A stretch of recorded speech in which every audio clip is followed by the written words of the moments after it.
আপুনিও বেংকৰ ঋণ লৈছে নেকি তেন্তে সাৱধান টকা নোপোৱাকৈ আপুনি পৰিশোধ কৰিব লাগিব ইএমআই এয়া বেংক অফ বৰোদাৰ খাৰুপেটিয়া শাখা আৰু এই বেংকটোত ঋণ লৈছিল প্ৰায় অৰ্ধশতাধিক লোকে ঋণসমূহ লৈছিল জাফৰ আলী নামৰ এইজন লোকৰ জৰিয়তে CSP চেণ্টাৰত একাউণ্ট খুলি দি নথিপত্ৰ সংগ্ৰহ কৰিছিল জাফৰে আৰু ঋণ লাভৰ পাছতেই গ্ৰাহকৰ ঘৰলৈ গৈ দি আহে টকা বেংকত ঋণ লৈছিল 1,30,000 টকাকৈ একাংশই লাভ কৰিছিল 58,000 টকা একাংশই 59,000 টকা এজন দুজন নহয় অৰ্ধশতাধিক লোকৰ সৈতে হৈছে এই ঘটনা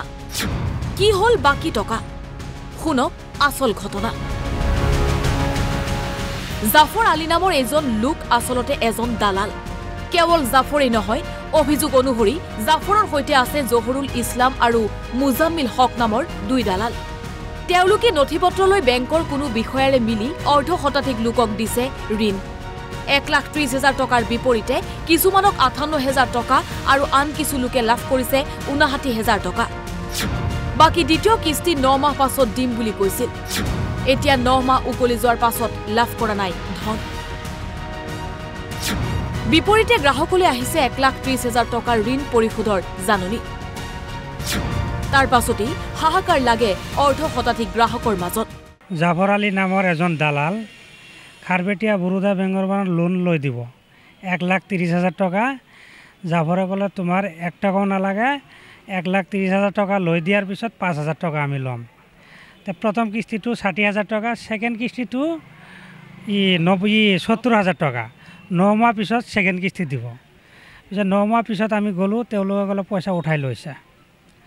এতিয়া 1 টকাও নাই দালালে উঠাই লৈছে দালালৰ নাম জাফৰ আলী 2 নম্বৰৰ নাম হ'ল মুজামিল হক 3 নম্বৰ জহুৰুল ইছলাম তেওঁলোকৰ ঘৰ খাৰবেটিয়া এতিয়া আমি গম পালোঁ 1,30,000 টকা আমাৰ ঋণ হৈছে এতিয়া জাফৰ আলী আমাক মাতি লৈ ষ্টেটমেণ্ট ওলালোঁ এতিয়া জাফৰ আলী আমাক মাতিলে ক'লে বেংকত কেছ ফেচ কৰিব নালাগে আমি গাঁৱত মিলাম গাঁৱৰ ৰাইজৰ মানুহে বহিলোঁ বহাৰ পিছত 2 দিন পিছত জাফৰ আলী খবৰ দিব খবৰ দিয়াৰ পিছত এই দালালে খবৰ নিদিলে তাৰপিছত আমি বেংকত গ'লোঁ যোৱাৰ পিছত জাফৰ আলী ক'লে এতিয়া তোমালোকে যি কৰা আৰু অনাছে 58,000 58,000 টকা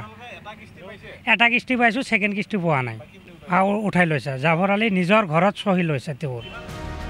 অৱশেষত 14 গৰাকী ভুক্তভোগীয়ে 3 দালালৰ বিৰুদ্ধে কাষ চাপিল আৰক্ষীৰ এতিয়া প্ৰশ্ন হয় গ্ৰাহকৰ চহী নোহোৱাকৈ বেংকৰ পৰা কেনেকৈ টকা উলিয়াই দালাল জাফৰে আনৰ নামদহা এটিএম বেংকৰ পৰা জাফৰে কেনেকৈ আনে এতিয়া ন্যায় পাবনে ভুক্তভোগীয়ে জড়িত থাকা বুলি গম পাম এটিএমটো আমাৰ হাতত দিয়া নাই যেহেতু আমি কাষ্টমাৰ এটা কাষ্টমাৰটো বেংকত যাব লাগিব না বেংকত আমি যাওয়া নাই পইচাটো কেনেকৈ ইহঁতৰ হাতত দিলা বহিটো আমি CSPত খোলা দিছে না বেংকতটো খোলা নাই CSPত বহিটো খুলি দিছে এটিএম কেইটা আমাক দিয়া নাই এই জাফৰ আলীয়ে যাই ফেলে বেংকৰ পৰা উঠাই লৈ আহিছে তেৱে সববিলাক হেৰি কৰি পিন নম্বৰ সময় বনাই ফেলে পইচা পাতি উঠাই ফেলে আমাৰ ঘৰত যাই ফেলে 58,000 দিছে কোনোবা 57,000 টকা দিছে এনেকৈ দি ফেলে বাকী পইচাখিনি 9 মাহ পিছত দিম এইটোৱেতো বেংকৰ লগত কিবা জড়িত আছে সিহঁতৰ নহ'লে এটিএম কেনেকৈ পালে আমিতো এটিএম পোৱা নাই হাতত এনেকৈ তাৰমানে আমাৰ ধৰক ঘৰত যাই ফেলে কৈছে এটিএমটো তোমালোকে পাবা নেক্সট কেজিত আকৌ যাই ফেলে আমাৰ ডকুমেণ্টছখিনি আকৌ লৈছে 2বাৰ লৈছে ডকুমেণ্টছখিনি 2বাৰ লৈ ফেলে আকৌ ডকুমেণ্টছ লৈ ফেলে চহী তহী লৈছে আমি মেছেজ আহি আছে মোবাইলত বেংকৰ পৰা ফোন আহি আছে তাৰপিছত বেংকত গ'লোঁ যাই ফেলে ষ্টেটমেণ্ট ওলালোঁ ষ্টেটমেণ্ট 1,30,000 টকা হৈ আছে মোৰ ষ্টেটমেণ্টত কি কিস্তি ঘূৰাই গৈছে লাষ্ট ডেট আছে আপোনাৰ 8/9/17 তাৰিখ লাষ্ট ডেট আছে মংগলীৰ পৰা গৌতম চহৰীয়া NB নিউজ